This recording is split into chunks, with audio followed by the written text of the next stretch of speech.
Welcome back to Shadowrun Dragonfall. We've made it back from the second mission, picked up a couple of discs that we need to check out, and also Winters was in a terrible state. His corpse was all twisted. Seems the same thing happened to him that happened to Monica. So we can maybe have a look around, but let's just go straight to the safe house first and see what the update is.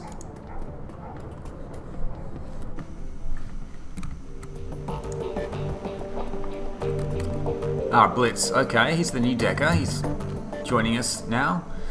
Blitz looks up at your approach. The table beside him is littered with cigarette butts, and a data jack cable dangles from a portable terminal set up by his side. Hey, Chief, you need something?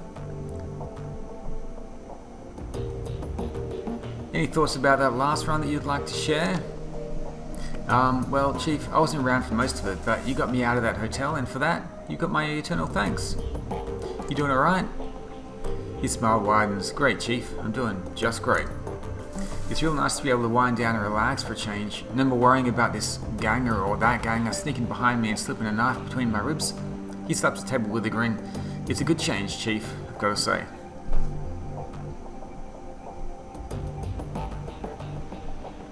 Glad to hear it. We're happy to have you on the team. Of course you are. He gestures at himself with a flourish. What's not to be happy about? Now that you're all settled in, I've got some questions for you. Blitz glances wistfully back at the terminal on the table, then turns back with a sigh of resignation. I suppose, but try to keep it short, okay, Chief? I've got things to do. How long were you in Dragonkip? I ended up there after the anarchist revolution of 39. I was just a kid back then, too young to realize how good I was, how much money I could have made working the shadows. He shakes his head, a wistful expression on his face. And so, being young and dumb, I fell in with the gang crowd, and that was that. You were a member of the drug gang? Why should I trust you? Why wouldn't you, Chief? I mean, just look at me. He does his best to give you a winning smile. I'm a trustworthy guy. Prove it. Tell me about the gang you ran with. Well, I don't know all that much, Chief. I wasn't a member of gang leadership or anything. I'm not really sure why you care either.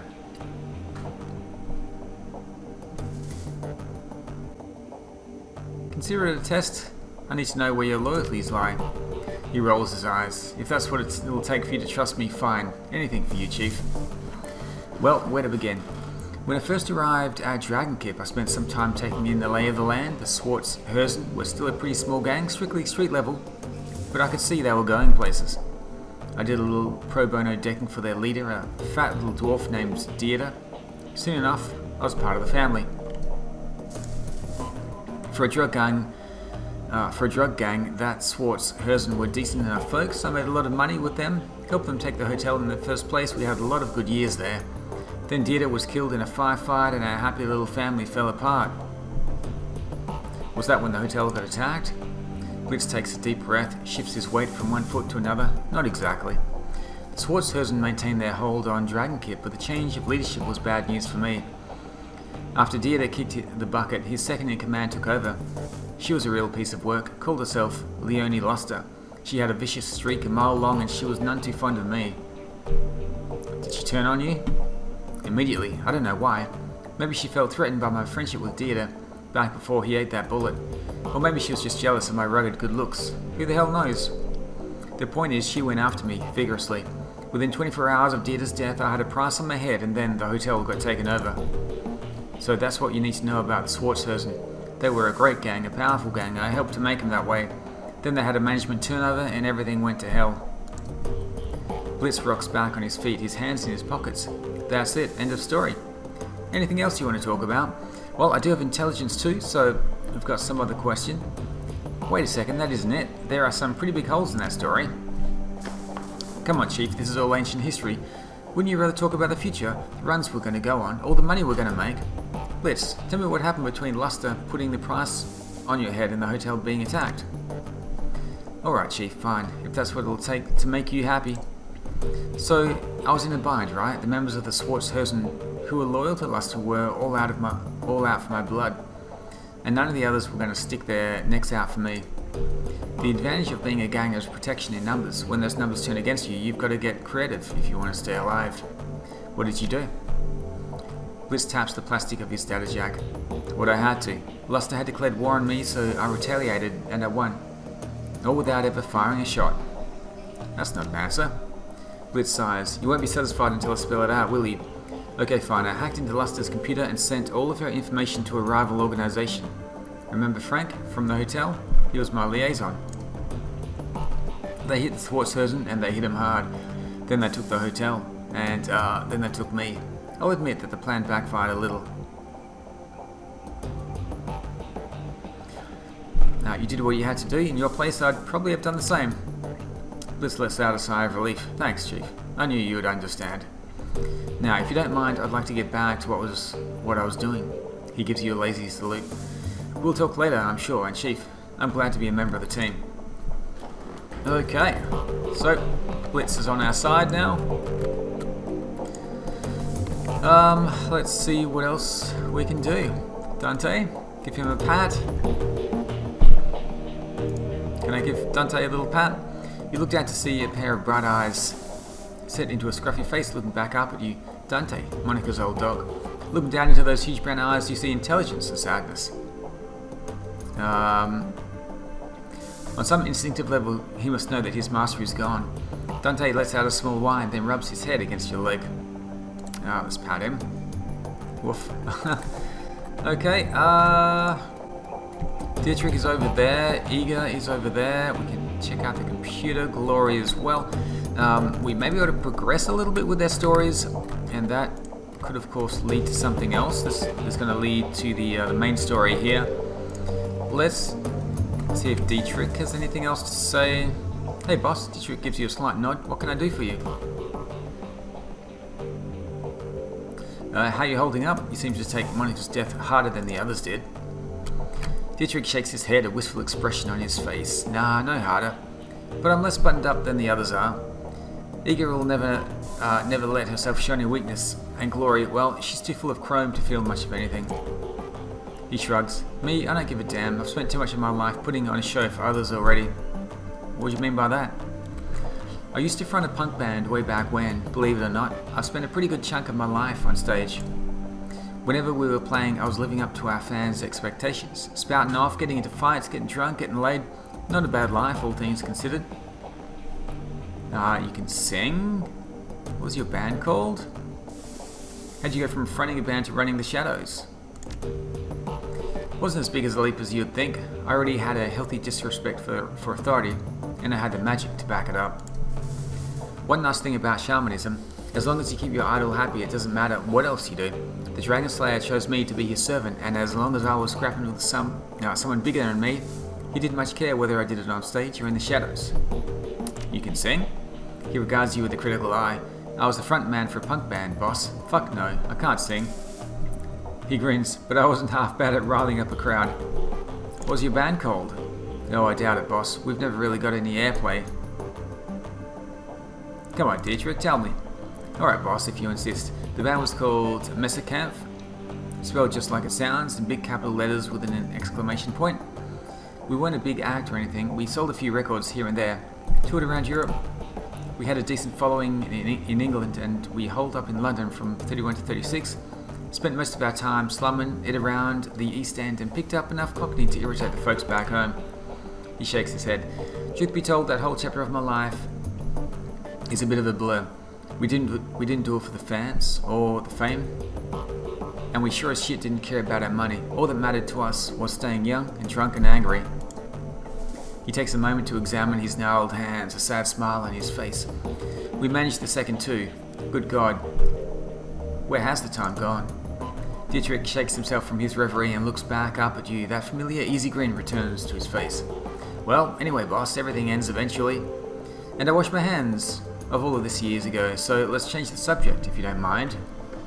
Tell me about the Dragonslayer. He shrugs. Not much to tell. He chose me when I was just a kid. I could always feel him in my heart, goading me to laugh louder, hit harder, and get rowdier than the rest. Of course my family didn't understand, but the hell with them. I thought I knew that I was destined for greater things. So I listened to him, and I cracked the skulls of a lot of bad people. He saw this and was pleased, and rewarded me with magic, and I used that magic to crack bigger, thicker skulls, and so on. He shrugs. It's a simple life, but a good one. Any thoughts about the last run? Well, we found Winters, that's something I guess. This whole thing has me feeling uneasy, boss, but at least we have a direction to look in. He nods at you. Take it easy, boss. Okay. Chat with Ego last. I should sort out the equipment as well. Advanced drone repair kit.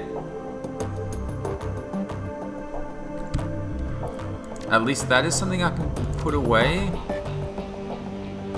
Strength and willpower +2, but -2 charisma and intelligence for 5 rounds.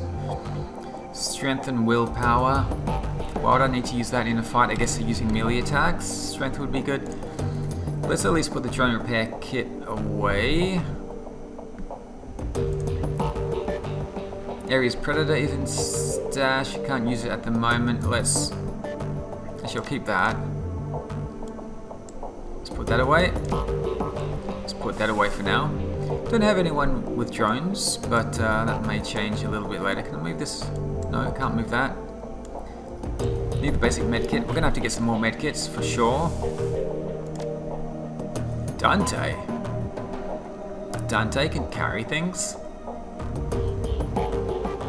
I wonder if I can ever take him on a mission.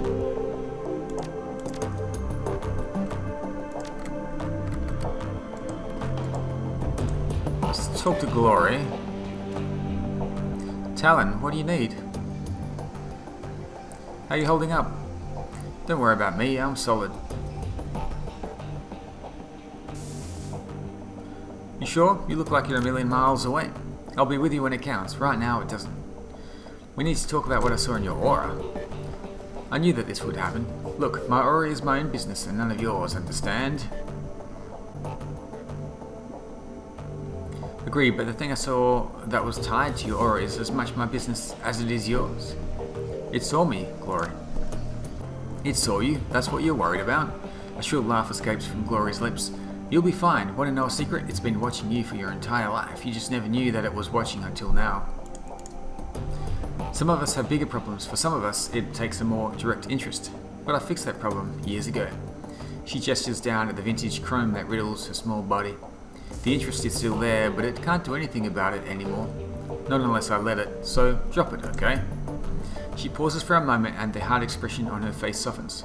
Look, I understand that you're trying to help me, and I appreciate it, I do. But I'm not ready to talk about this yet. Maybe when we know more... Maybe when we know one another a little better, okay? Until then, just give me my space. Okay, we'll chat later, Glory. Let's chat with Eager.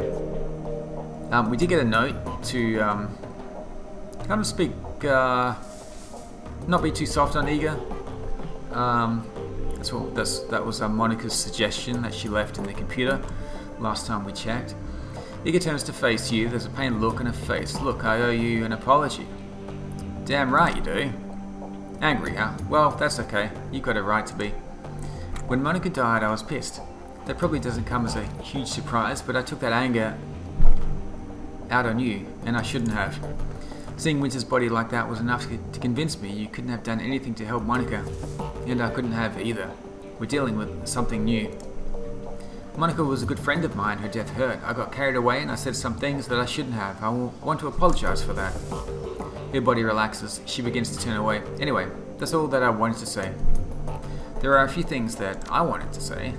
She stops and turns back to face you. You can see the wariness behind her eyes. Go ahead. Nobody's stopping you. I accept your apology, but if you ever insult me in front of the team again, you're going to regret it. That's a promise. She nods appreciatively. Some backbone. That's good to see. Don't worry, Talon. I won't question your competence again, not in front of the others at least. But I won't lie, I still have concerns about you. That's your prerogative, but don't forget who leads this team. Don't worry, I won't. She turns away. You should go, fearless leader. I've got prep work to do for our next run, and you've got more important things to do than watch me pack my gear. Okay, I think that went okay. Let's check out the computer again. Your workstation. Right, is there anything? Any new messages? Okay, there's no messages. Personal files. The bulletin board. Claim payment for sold pay data. Sold antiquities schedule. 495, okay. Sounds good.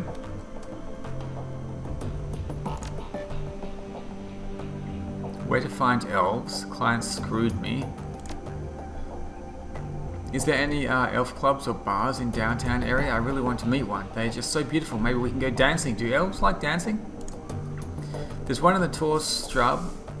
Bring a bouquet of roses. Elves loves are romantic. The elf clubs I know of are members only due to creepy groupies like you. Not really appealing when a guy is only after them for the shape of their ears. Okay, client screwed me. Benno is a fraud. I broke my first rule. Always get full payment up front. Left me hanging for 50% of the cash after I completed the job. I'm sure he'll have changed his name by the time this posting goes up. Male elf, brown hair, gold eyes, look to be in his mid-30s. Be careful who you work for out there. Never thought I'd see you admit to a mistake on here. Thanks for the heads up. I'll keep my eyes open. We'll forward any info I come across if you're still looking to collect from the guy. Pretty I've sent you some surveillance footage. Is this your man? Sure is. Nice one. That was from Blades, was it? I'll split the take with you if this lead pans out. Good to find there's still some honor among runners. Okay. Do we have any more pay data? Okay, we don't. We just had that one, the antiquities. Okay. Let's chat with Paul. Amsel's expression is harder than you've seen it before. When he speaks, his voice is grim. Iga has told me of Green Winter's death. She said that he died in the same manner that Monica did. It wasn't a pretty sight. Amsel nods gravely. I know that you and Iga have had your differences. I will tell you that she was badly shaken by the sight of Winter's body. She also mentioned that you found something in Winter's safe, a package full of very old discs. May I see them? Of course. Now I think one of them might have been damaged. Good God. Gingerly, Amsel lifts the disc from the bundle and holds it up to the light. Slowly he begins to turn it in his hand, causing rainbow patterns to shimmer across its surface. I haven't seen one of these since I was a boy. This is a DVD rewrite, a data storage medium from the mid-2000s. I'm amazed that Winters was able to find a device that could play it. Do you know how we can read these things? He puts down the DVD in his hands and quickly inspects the others. The first disc that I looked at might be readable, the others are damaged, some severely so. I have my doubts about them. Yeah, I think there was an option to not mess around with them, and maybe two of them would have been readable, but we'll get a little bit of data out of this, hopefully. For now, let's concentrate on the undamaged disc. There is a little shop outside the data haven. Talk to the proprietor, Mallet Hollier. She might be able to help. Tell her to put the cost of the device on my account. I'm on it.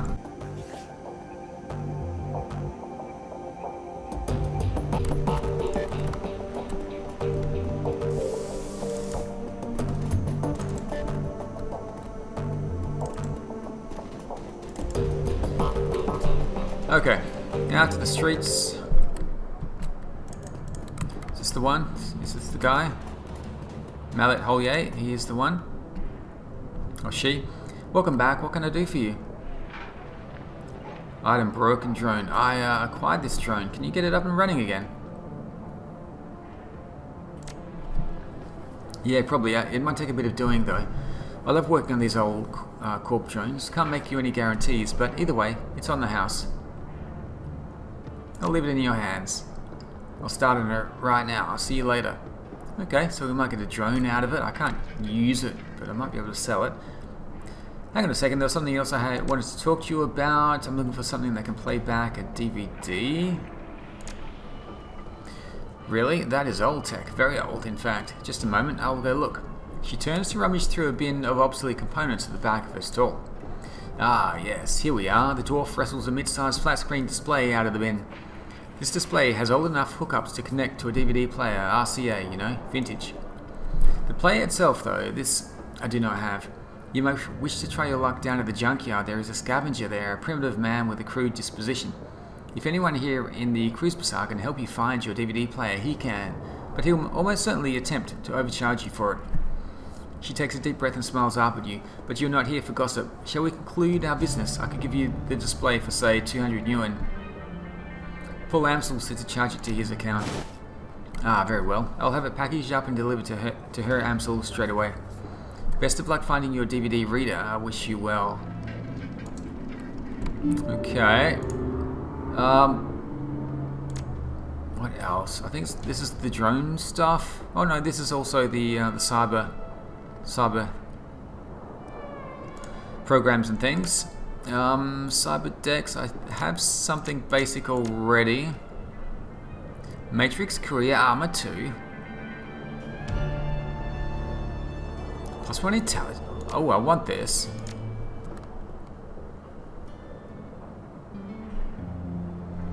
What am I wearing at the moment? What does this do?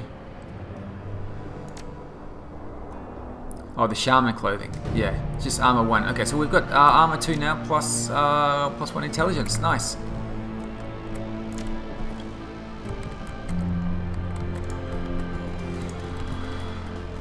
Okay, so we need to go to the junkyard, wherever that is. Cafe. Kami, she tips an invisible hat. Hey there, remember me from the cafe? Name's Kami. Are you looking for something? Well, who are you, for one thing? I'm Altug's ears and hands outside of the cafe. Call me Kami. I wear a couple of hats, a barista, a gopher, keep my eyes and ears open. Let's just say I get on by trading stories. So I can count on you to hear what's going on? Like I said, only if you've got something juicy for me, or if Altug wants me to tell you something, but that's rare. I may be his ears and hands, but he's got enough of a voice all by himself. So, what's the story between you and Altug? She grins and winks lasciviously at you. Oh, surely you've guessed. That lucky bastard. She chuffs loudly. You wish. If you're really curious though, I'll tell you all about it sometime. Right now though, I have some errands to run. Come over sometime and we can chat over hookah or something, yeah? She lazily tips an invisible hat at you before turning her focus to a comm at her wrist. Okay, so I want to go back into the cafe. There's the talismans over there. I have run out of talismans. How much money do I have? How much new one? Oh, I can spend some karma as well. Mission items, bundle of old discs. Drug formula, ancient monitor. Okay, okay. Inventory. 2,200 yuan. See if there's any news.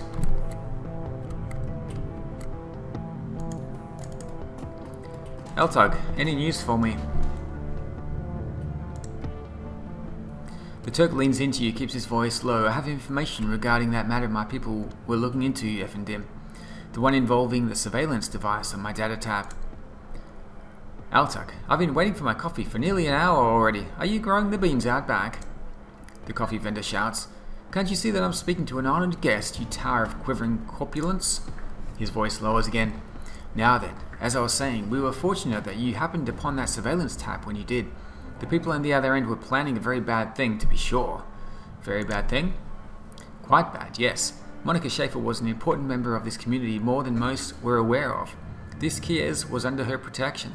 You know how it is in the flux, Efendim.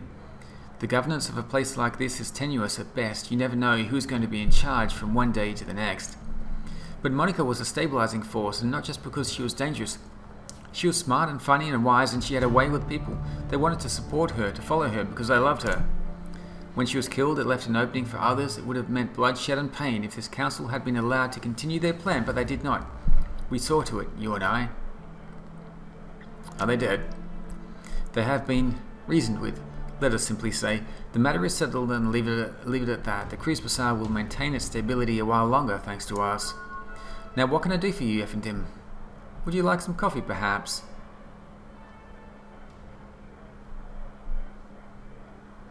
Ah, we're going. Okay. So the matter of the leadership of the area has been sorted out. We do need to find the junkyard. I need some talismans. Need some healing potions or healing kits. Now this elf put me in a trance last time I spoke with her. Algernon. Absinthe. Absinthe turns to face you. She takes care to avoid looking you in the eye. Yeah, last time I didn't have the charisma to withstand it, or the charisma or something, I can't remember. Let's read her aura. Talon, a pleasure as always. What can I do for you? Your third eye slides open and you find yourself staring at nothing. Where the elf's aura should be, a hazy grey smear undulates instead. Absinthe's voice slides into your ears like a living thing. You won't catch sight of me that way, elf. My true self is hidden, tucked away behind the veil of time and ether. Be thankful you wouldn't like what you'd see. Your third eye slides shut again, involuntarily this time. Back in the material world, you find yourself rubbing your temples against a sudden headache. It feels like eye strain, only 1,000 times worse. Don't worry, the pain will fade in time. I wouldn't recommend doing that again, though. You don't need to worry about that. I won't try to read your aura again anytime soon. She nods. Believe me, it is for the best. Okay. Talk to Algernon. He's just around the corner. That's what I need. Be well, elf. Why is she standing there at the counter then?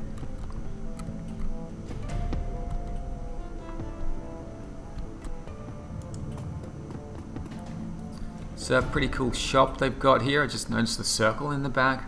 Hello again, may I help you? Okay, any quests, any information? You're in luck. I have a great many answers. Okay, we don't have any real questions for him. Power bolt, outfits. Oh, this is armor too, but it doesn't have the... Oh, +1 willpower and +1 charisma. That's probably better than +1 intelligence. I think it is. Maybe I can give the +2 armor to someone else. Stun bolt. Stun bolt might be good. Fairly expensive.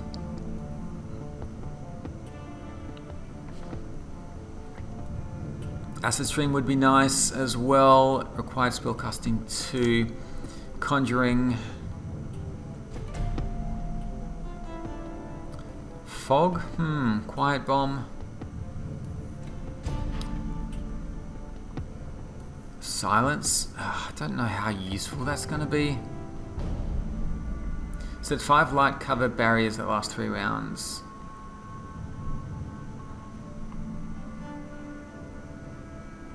This could be good. Air barrier. Okay, so he's not selling what I want though. Oh, here we are. Oh, consumables. Okay. Earth elemental. Did we try the fire elemental? Water elemental? The level 1s are quite cheap. And they're good for just distracting the enemies. I'm gonna grab both of these. Costs 800. Let's do that. Let's grab the elementals there.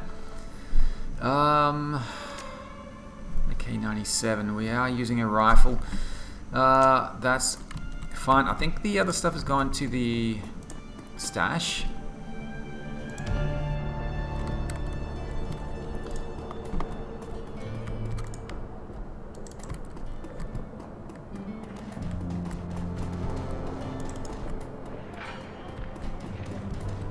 Dancer's bag, U-Barn.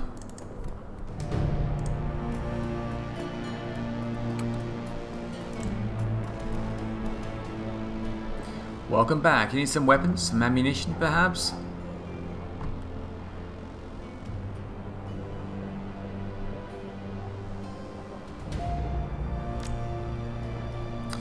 We have weapons from all across Europe. Okay.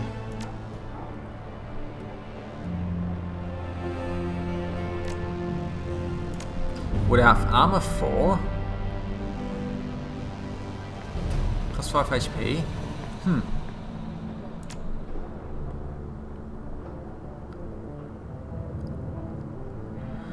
Okay, concussion grenade, -1 action point.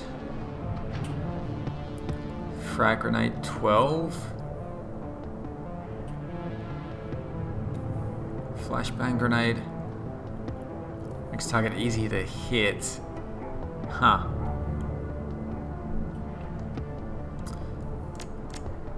Gonna grab a couple of those and smoke grenades. Let's not worry about those. We'll grab a couple of the frag grenades as well. Let's do that. Weapons.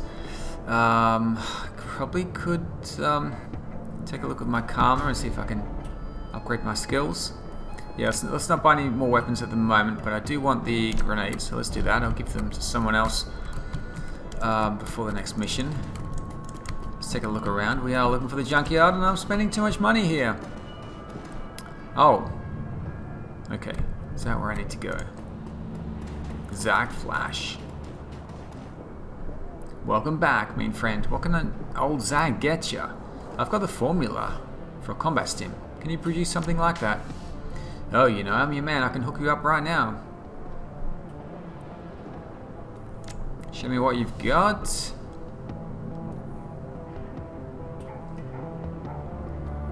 Combat stim. Is this it?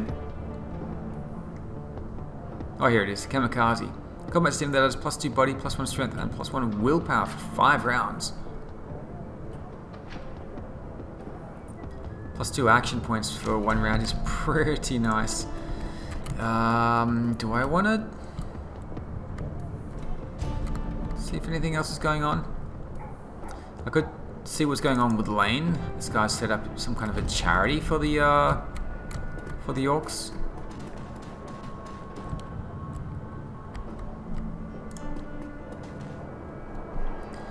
The old troll putters about his artificial joints, complaining loudly. He seems heavier today than when you first met, and he takes your approach as reason to seat himself and rest. I understand they put you in charge of Monica's outfit. Word travels fast around here. Hell, an old man farts and the kids across town complain of it. You need something from me. How are the people handling the loss of Monica? I think most are still in shock, but just you wait, that'll pass. Then the panic sets in. Few folks have any real discipline around here. Monica keeps them calm by keeping them safe. Now that she's gone, they're going to start realizing what a heap of misery this blasted city can be. And what about you? Exhausted by the prospect of change. Damned F-state. Really doesn't matter that much to me. But to the rest, it's going to be a different story. Monica kept this place in one piece. She read the flux like a bird reads the wind or a fish reads the current. Without her, there's no telling what's going to happen. Okay. Is it going to lead somewhere if I keep asking about him? Let me guess, you want to know how I lost the legs? Biotech 3. If you're offering, might as well hear it from me than one of the addle-brained kids running about. Lost the legs during the first Euro War, if you must know. In a bombing. Okay. Samuel Beckenbauer.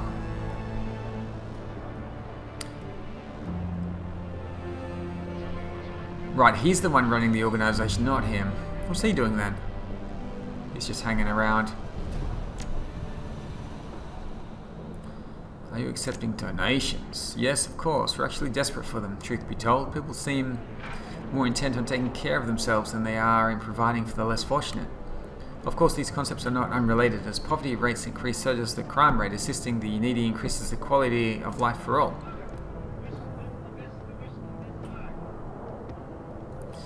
In any event, our shelter has some basic needs that desperately need to be filled. The walls of the shelter are not insulated, and new blankets which go a long way towards keeping our guests healthy and comfortable. Ideally, we'd like to purchase some space heaters as well.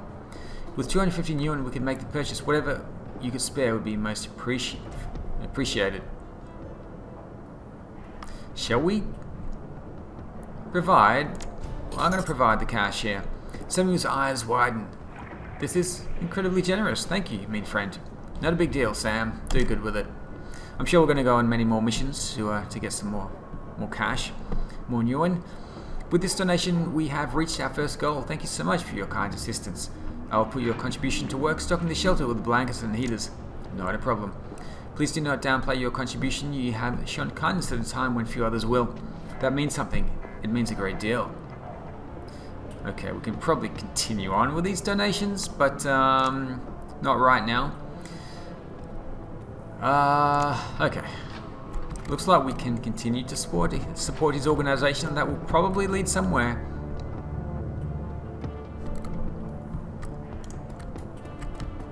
Let's head to the junkyard. Down here.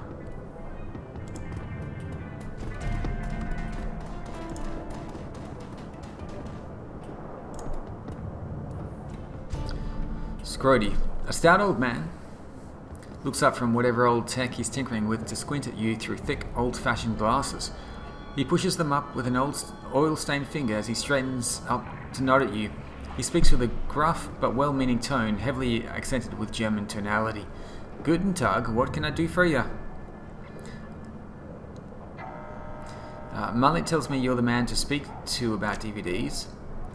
That little shrew sent you my way, huh? Shreddy's smile broadens. Will wonders never cease? Well, introductions are in order, I suppose. Scrody, Buckman at your service. The old man raises a grimy hand in salute. Need something salvaged, some old components. Late. I am indeed your man. Wonderful, how about that DVD player? Well, let's see, I think I've got something that'll work for you. Scrody rummages through the junk heaped on the table behind him. A few seconds later, he snatches a battered plastic lozenge shaped from the pile. Here we go, an old Korean player that I dug up last week. 2010 model. A real beauty. Shreddy's smile broadens and he gives you a conspiratorial wink. I fixed her up and got her running, but without any disc to read, I've mostly been using her as paperweight. Sounds like what I'm looking for. How much do you want for it? Shreddy glances back at the DVD player, a rueful expression on his face. Well, I'll admit I'm a little loath to part with. There are plenty of folks out there who'd really appreciate an older player such as this, and I don't know what your intentions are for it. I suppose, given the time and trouble I took putting her back together, that I'd be willing to part with her for, say, Shreddy's eyes dart over your gear, a calculated expression on his face. 500 yuan? Can we bargain? We could, if I had strength 4, I could intimidate him. Let's see if we can bargain. That's ridiculous, I could buy a new Trivid player for that. Yeah, but you can get one of those anywhere. You ain't gonna find another one of these anytime soon. But it's not like I get offers to buy these every day, so I'll cut you a deal. How's 350 sound? Halve that, and you've got yourself a deal. I'm not over fond of your tone, but it's not every day I even get asked to sell any of my projects. That'll be 175 yuan, if you please. Okay, that's fine. Shreddy gingerly picks up the ancient device from the table and presses it into your hands. The plastic is scuffed and worn, and it rattles a bit when you move it. Give us some good use, okay? Okay. So, we've got the DVD player.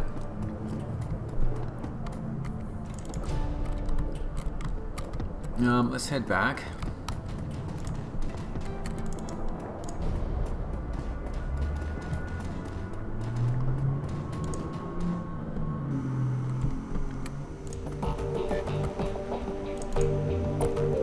Talk to Paul and see what we find. Looks like everyone's hanging around, waiting to see. It seems that Amstel has assembled a team. In your absence, they stand in a group around the old display that you had Mallet deliver. On their faces, you can see excitement and apprehension, curiosity and dread. Talon, have you procured a DVD reader? Hand Amstel the DVD player. I have, it's right here. Good, this should only take a moment. Amstel disappears behind the ancient display. After a few minutes of fiddling with its battered inputs, he reappears, a satisfied look on his face. Everything appears to be functional. The disc should be ready to play. Well, don't keep us in suspense. Start the damn thing already. Talon went to the trouble of fetching everything. Let him do the honors. Amstel steps back, clearing a path for you to access the antique machine. Okay.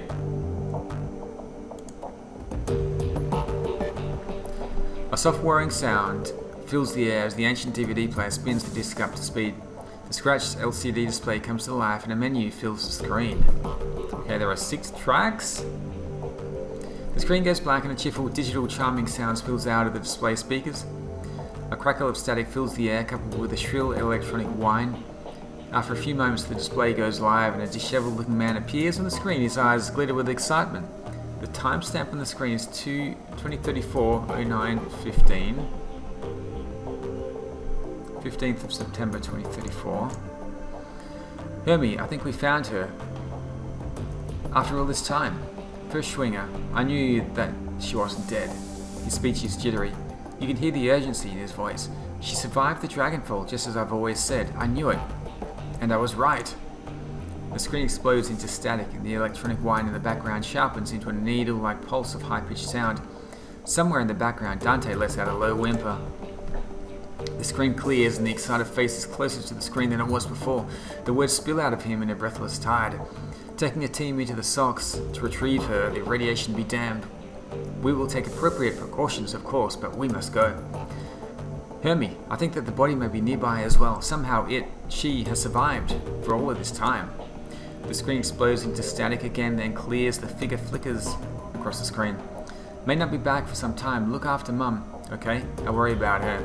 And Hermie, stay safe out there. I know that things are heating up in Berlin, and I know you. Student protests, civil uprising, you'll be in the middle of it, I'm sure. Just stay safe, alright? And I'll do my best to do the same. I don't know what's going to happen when I step into the socks, but I do know one thing.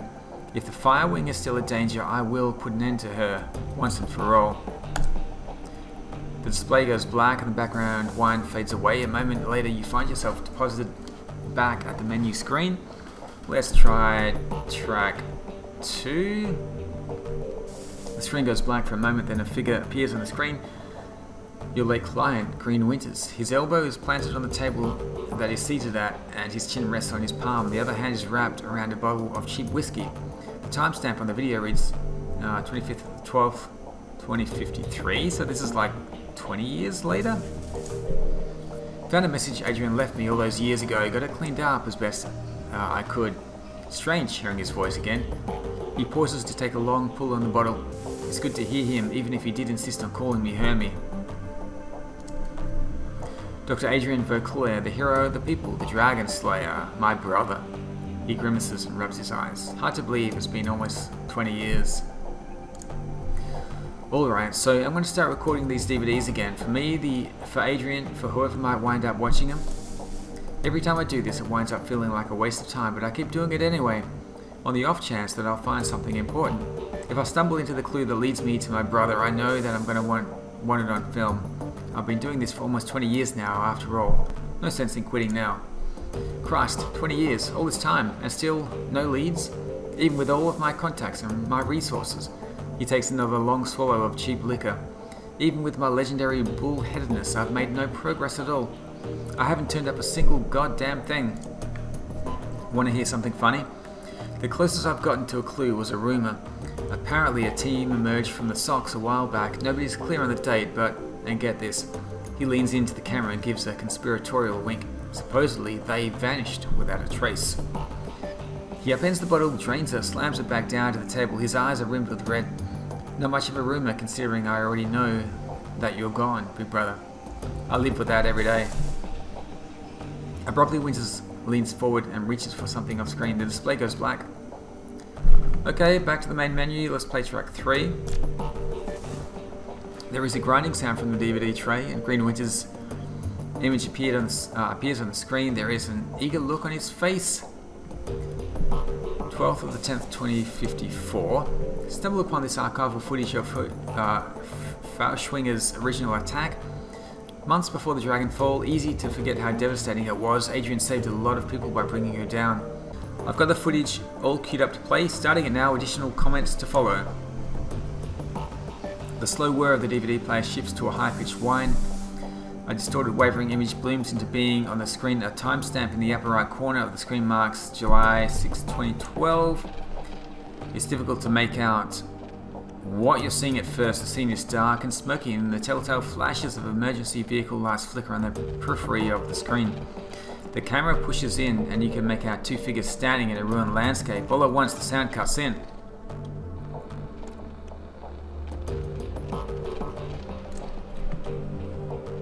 Again, for those of you just joining us, we are coming to you live from Stolberg.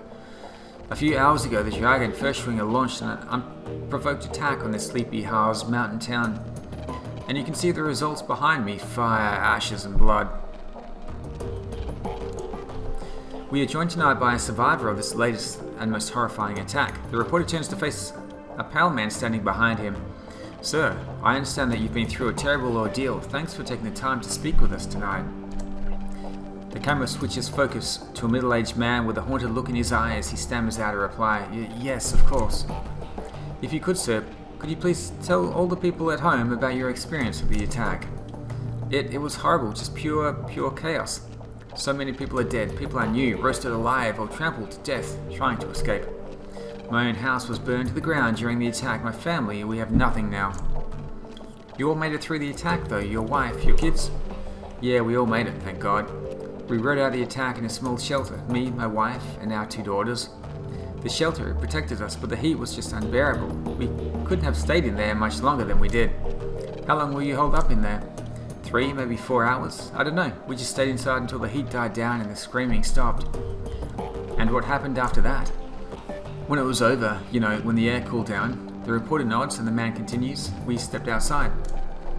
There was nothing left, just smouldering wreckage and this dense cloud of black, oily smoke and the stench in the air. God, that smell. It smelled like roasting meat. There is a long pause. From the tortured look on his face, you can tell that the man is struggling to decide whether or not to continue speaking. Eventually he does. My girls, they found what was left of their nanny outside. Her body, what was left of her, was slumped against the shelter door. I keep telling myself that I couldn't hear her pounding to get in, but that isn't true. I could. I just couldn't bring myself to open that door. I couldn't risk my family like that. Not for her, not for anyone. Thank you, sir, for taking the time to speak with us. Yeah. You heard it here, an absolutely chilling account of tonight's attack. Again, the town of Stolberg has been reduced to ash, another victim of the fire wing. Stay with us for more up-to-the-minute reporting on First Swinger's Reign of Terror. Green Winter's face reappears on the screen. Okay, it's time for a new approach. Adrian's a complete dead end. That much is pretty clear by now, so I'm going to do some digging on First Swinger instead. Let's see where this goes. Okay, track 4. The DVD player ramps up to speed, filling the air with this shrill whining sound. Okay, this is from 2054 as well. Well, that was a bust. Little progress on First Swinger either. He shakes his head. I don't know, it's weird. The information is there, it's just wrong somehow. It's too well laid out, too simple. Real life is messy, and this just feels a little too neat. That's not the only thing that's nagging at me. I'm getting that tingling feeling all up and down the back of my neck again. It feels like I'm being tracked. I'm no Matrix hotshot like Clockwork or Schaefer, but I'm good enough to know when someone's on my scent. Got to install some new security measures. Can't be too careful. Winter's image disappears, the display goes black. A few seconds later, the main menu returns. 2 more tracks to go. The display goes blank for a moment. Okay. Green Winters winks onto the screen. He is seated at a computer off to his left. An enormous monitor fills the screen. His voice carries an edge of panic. The timestamp on the video reads 9th of the 11th, 2054. Christ, I'm getting too close to something. There's a trail of bodies and there have been disappearances. Gearbox, Martian, Peregrine, they've all disappeared within the past few years. Gearbox just went AWOL yesterday, and they were all making the same sorts of inquiries about the Firewing that I've been. There are ghost stories spreading around the Decker community, stories about Deckers disappearing and then showing up again later, but wrong somehow. Scary stuff, and I'm starting to think that it's true. Blitz leans in to whisper to you. I know the stories he's talking about, Chief. Never really put much stock in them. Not until now. Could these rumors be related to what's happening here? Am I being paranoid? He pauses for a moment as if seriously considering the question, then he shakes his head and slams his fist on the table. No, I don't think so. Something big is happening here and I'm right in the middle of it. Igor cuts in. That's a bit of a leap. One other thing. Tolstoy told me a story about a kill team that might be related to all of this. Apparently a Decker named Hellbore posted a theory about First Swinger to the Shadowland BBS about 5 years ago. About an hour later, a mil-spec team showed up in meat space and cooked her entire apartment with her in it. If what Tolstoy told me was true, Hellbore live posted the event. She described her killer, this great big orc with skin grafts. Yeah, we've seen that guy. Then the whole thread disappeared, gone without a trace. Leap. Eagerlove. Sounds like he's on the right track to me. Eager holds her silence but concedes the point with a small nod. On the screen, Winters pauses. He looks like he's working up to something. Finally, he speaks. I'm just going to go ahead and say it. This has got to be a Furschwinger. All of it. Adrian was right about her. She's still alive and she's out of the socks. She's covering her tracks, working the shadows, preparing to rise again. And that means that I have to find you, Adrian, for everyone's sake. Thankfully, I've got a lead. For the first time in 2 decades, I've got a solid goddamn lead. I've backtracked all of the Matrix nodes that Hellbore was looking into back before she got cooked. Whoever's been purging the Matrix didn't think about that, and I found that she'd turned up. Winters stabs a few keys on his keyboard and an image expands to fill the screen of his monitor, a satellite photo of a rural landscape, annotated with GPS data, a set of map coordinates. So now I've got a target, a place to start digging. The Harfield Manor, conveniently located on an isolated stretch of countryside miles away from prying eyes. Matrix records indicate that some sort of data vault exists beneath the estate. So that's what I need to get into. And that's where he sent us for the run, but he didn't tell us about all of this. So we did go to the Harfield Manor for the first mission. And we found more than we expected. And this is where we came in. As if on cue, a familiar image winks onto the monitor to Winter's left. Monica. I think I'm going to tap Schaefer for this job. She's got the skills to bypass whatever security they're running out there, and she's gullible enough to take the job in the first place. I'll feed her some line about flux state security and she'll eat it up with a spoon. I want her. Amsel's voice is choked with rage. I want her. On the display, Winter's mouth parts into a broad grin. Time to put plans into motion.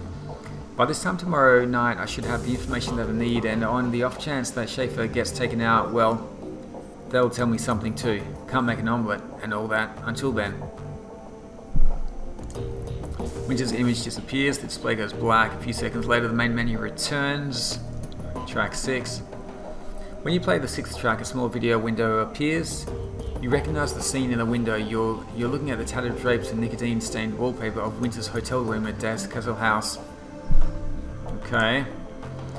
There is a blur of motion and the haggard form of Green Winter slumbers into frame. Suspicions confirmed. Schaefer dead. Christ. Winters reaches a shaking hand off camera. A moment later it returns, clutching a cheap plastic drinking glass. He gulps something down, wipes his mouth with the back of his hand and takes a deep breath. Okay. Back up, slow down, start from the beginning. Winters closes his eyes and makes a visible effort to calm himself. When he speaks again, his voice is steady. Got the call from my contact in the cruise bazaar. Schaefer killed and the estate run. Matrix security at the estate cooked her brain. Considering Schaefer's skill and experience on site, IC must have been extreme. Even by Berlin standards, security of that kind costs money, real money. Given the evidence uncovered so far, corporate involvement unlikely. The connection to the fire wing is too strong. So let's come right out and say it. The dragon is what we're dealing with here, and the smart money says that she's coming for me next. Well, I won't go down without a fight. I've still got my contacts, still got my connections, and the flux state can be a hell of a weapon for the man who knows how to manipulate it. Winters takes another long pull from his glass, grimaces and swallows. Time for me to make my play. Ghost stories or no, missing deckers or no, I've got to jack into the Matrix and start pulling strings.